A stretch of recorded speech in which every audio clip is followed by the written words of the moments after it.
नमस्कार, मैं डॉक्टर रजनी मीना आज की कक्षा बी पार्ट फाइनल ईयर के पॉलिटिकल साइंस के विद्यार्थियों के लिए रखी गई है। और आज हमारे अध्ययन का विषय है गुटनिरपेक्ष आंदोलन की शीत युद्ध के बाद प्रासंगिकता।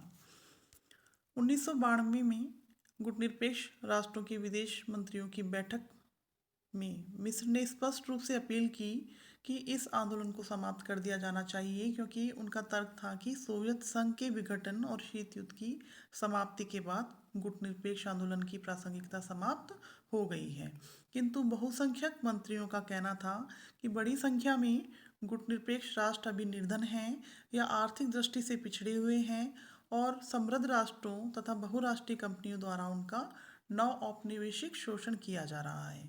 इस स्थिति में उन्हें बचाने के लिए जरूरी था कि विकसित और विकासशील देशों के मध्य सार्थक वार्ताएं हों और विकासशील राष्ट्रों के मध्य आपसी सहयोग को मजबूत किया जा सके। इसके लिए निर्गुट आंदोलन एक महत्वपूर्ण मंच के रूप में साबित हुआ।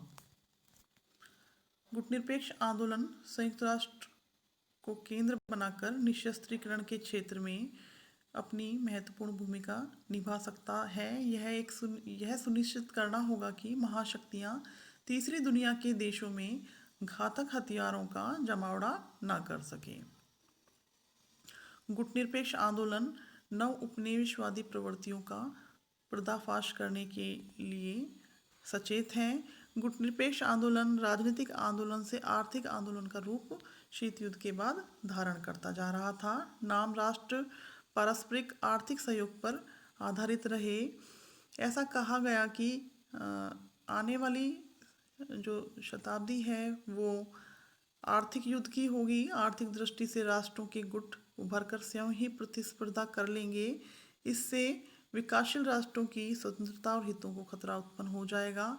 इस खतरे को नियंत्रित करने के लिए उत्तर दक्षिणी संवाद को बनाए रखने में दक्षिणी दक्षिणी सहयोग और नई अंतर्राष्ट्रीय अर्थव्यवस्था को बनाए रखने के लिए गुटनिरपेक्ष आंदोलन महत्वपूर्ण कार्य करेगा। आज हम देखें तो निम्नलिखित क्षेत्रों में गुटनिरपेक्ष आंदोलन की प्रासंगिकता नजर आती है। नई अंतर्राष्ट्रीय व्यवस्था की पुरजोर मांग करना, आणविक निशस्त्रीकरण के लिए दबाव डालना, दक्षिणी दक्षिणी सहयोग को प्रोत्साहन देना, एक ध्रुवीय विश्व में एक राष्ट्र की जो दादागिरी है उसका विरोध करना, उत्तर दक्षिणी संवाद के माध्यम से दबाव डालना, नव उपनिवेशवाद का विरोध करना, नाम के सदस्य राष्ट्रों को इस बात के लिए तैयार करना कि वे अपना अधिशेष पश्चिमी देशों में जमा करने के बजाय विकासशील देशों में विकासात्मक उद्देश्यों के लिए इस्तेमाल करें।